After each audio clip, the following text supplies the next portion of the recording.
তো আপনি এই যে বাংলাদেশ সোসাইটির সাথে ছিলেন, যদি আপনার এই পূর্বের অভিজ্ঞতাটা ছোট্ট করে একটু শেয়ার করেন। ধন্যবাদ। কারণ আমার 20 বছরের অভিজ্ঞতায় সংগঠনের সাথে আমি ওতপ্রোত জড়িত। যাই হোক, আমি শর্টে বলবো, 2018-তে আমি বাংলাদেশ সোসাইটির বরাবর আমি 4টা চিঠি পাঠানো হয়েছিল তাদেরকে, যে আসন্ন আপকামিং ইলেকশনে আপনি নমিনেশন ফি কমানোর জন্য বলা হয়েছিল। এই কারণে তার মেম্বারশিপ $5,40,000 মেম্বারশিপ কালেক্ট করছে, প্লাস আমাদের রেন্টাল ইনকাম আছে, আমাদের নন প্রফিট অর্গানাইজেশন। তখন ওনাদেরকে বলা হচ্ছিল যে এই নমিনেশন ফি কমালে মধ্যবিত্ত লোক যেন, কোয়ালিফাইড লোক যেন অংশগ্রহণ করতে পারে, এবং একজন প্রেসিডেন্ট ক্যান্ডিডেটের জন্য $6,000 নমিনেশন ফি দিতে হয়। এটা অযৌক্তিক কাজ করা। এই জন্য তারপর বলেছিলাম ওনাদেরকে, আপনারা সিগনেচার সংযুক্ত করবেন যখন ভোট দিতে, কারণ ফেক ভোট হয় এখানে। ওনারা একটাও আমার কথা মানেন নাই। পরবর্তী দেখা গেল 2019-এ সিংহবাগে একটা ছেলে একটা সন্ত্রাসী কাজে জড়িত, সে বাংলাদেশ সোসাইটি মেম্বার, তাকে তারা ভোট বানিয়ে এই কাজগুলো করেছে। এবং 2018-তে আমি যখন চিঠি দিলাম, পরবর্তী তোমরা যদি এটা রেসপন্স না করো তাহলে আমি কোর্টে যাবো, আমি কোর্টে গেছে, এগুলি চ্যালেঞ্জ করছে এই জিনিস নিয়ে।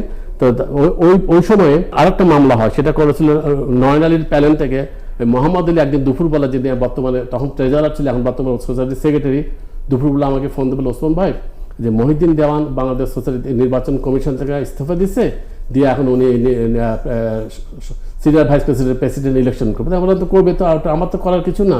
তো বলছে না, উনি তো যেহেতু নির্বাচন কমিশন ছিল, উনি সমস্ত পয়েন্টগুলো জানে, এটা করবে। তখন আমাকে উনি উস্কাইতেছে যে হয়েছে বাংলাদেশ সোসাইটি পয়লা বৈশাখ পালন করছে, সেখানে $25,000 খরচ করছে। আপনি তো ট্রেজারার, আপনার চেক লিখলেন কেন? আপনি চেক লিখলে তখন বলেছে, তখন আমাকে উনি মানে রেজিস্ট করতেছে মামলা করার জন্য। বললাম না, আমি আমার সাবজেক্টে থাকবো। উনি আমাকে বললেন যে সামবডি এলস চলে গেল। পরবর্তীতে ওনারা মামলা করে ওনারা ভোটে হেরে যাবে। ওনারা প্যানেল থেকে 2জন ব্যক্তি লসুট করছে, করার পর ইলেকশন আটকানোর পরে ওরাই মামলা করছে। ওদের মধ্যে ছিল যারা এখন কমিটির মধ্যে, এক্সিকিউটিভ কমিটির মধ্যে আছে, একটা হচ্ছে মোহাম্মদ আলী পিছন থেকে করছে, আর ওদের ট্রাস্টি বোর্ডের মধ্যে 2জন ভদ্রলোক আছে। একটা হচ্ছে নামই বলতেছে আজহারুল হক মিলো, আর রহিম হাওলাদার, তখনকার সেক্রেটারি ছিলেন। ওনারা কোর্টের বারান্দায় দৌড়াদৌড়ি করে ওই মামলাটার পক্ষে কাজ করছে। করার পরে এখানে সিম্পল কথা হচ্ছে কি, এই মামলাটা হচ্ছে নিছক একটা গন্ডগোল করা, মানে ওদের পক্ষ থেকে যে মামলাটা সোসাইটির ক্ষতি সাধন করছে। কীভাবে করছে? নির্বাচন কমিশন 2টা প্রার্থীকে তারা ডিসকোয়ালিফাই করে দিচ্ছে। কি হয়েছে? তারা নমিনেশন ফি নিচ্ছে, সবই নিচ্ছে, তারা সিগনেচারে আপনাদের নোটারাইজ করে নেয় ফর্মটাকে, যার জন্য তাদের ডিসকোয়ালিফাই করেছে। তারা তখন ট্রাস্টি বোর্ডের কাছে যা রিকোয়েস্ট করছে যে আমাদেরকে ভ্যালিড করো, চেয়ারম্যান, তারপরে নির্বাচন কমিশন, তারপরে এক্সিকিউটিভ কমিটি, সবাই তাদেরকে ডিনাই করে দিয়েছে। দিয়ে এই গন্ডগোলটা তারা বাদিয়ে দিচ্ছে। দিয়া সোসাইটি তারা ওখানে $2 লক্ষ খরচ, ওই ইলেকশনে $2 লক্ষ খরচ, কয়েকবার 2বার ইলেকশন আটকে যায় তাদের পক্ষ থেকে। তা করার পরে এখন আমি বারবার মেম্বারশিপ জমা দিয়ে আমার মেম্বারশিপ আটকায় রাখছে। আমি 2021, 22, 23, 24 এবং 2026-এও আমি সরাসরি যে আমাকে বলা হয়েছে ট্রেজারার যে আসেন ভোট জমা নেবে, আমার পার্সোনাল ভোটটা। ওনারা আমাকে নিয়ে আমার ভোট নেয়নি। 2 দিন ঘোরানোর পরে 3য় দিন আমাকে বললো যে, আমাকে প্রেসিডেন্ট সাহেব বললেন, অফিসে গেছি তো, আপনার তো কোর্টে মামলা আছে, আপনার নেওয়া হবে না, আপনার মেম্বারশিপ নেওয়া হবে না।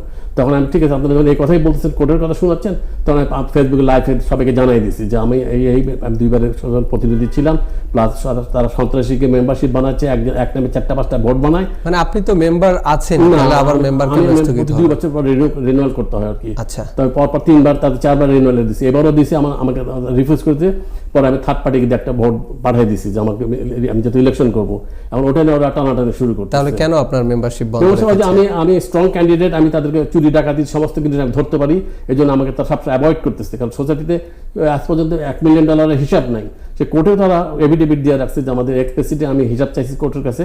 ওরা বলে যে আমাদের এক্স প্রেসিডেন্ট কামাল ভাই মারা গেছেন, উনি একটা হিসাব দেখভাল করতেন, এবং ওনার উত্তরসূরি যিনি আসবেন উনি এই হিসাব দাখিল করবেন। তখন আমার কনস্টিটিউশনে পরিষ্কার বলা আছে, এক্সিকিউটিভ কমিটি এই হিসাবের জন্য দায়িত্ব পালন করবে, এবং এর কাস্টোডিয়ান হচ্ছে সেক্রেটারি, প্রেসিডেন্ট, ট্রেজারার। ওনারা কোর্টে ডাইরেক্ট এফিডেভিট দিয়ে এই কথাগুলো বলে তারা সময় নষ্ট করে আমাকে, ওরা উকিল, সোসাইটির নন প্রফিট অর্গানাইজেশন, তারা আনলিমিটেড পয়সা উকিলের খরচ করে আমার হাতটা, মানে খালি সময় বাড়ায় তারা এই টাকাগুলো এখন পর্যন্ত তারা হিসাব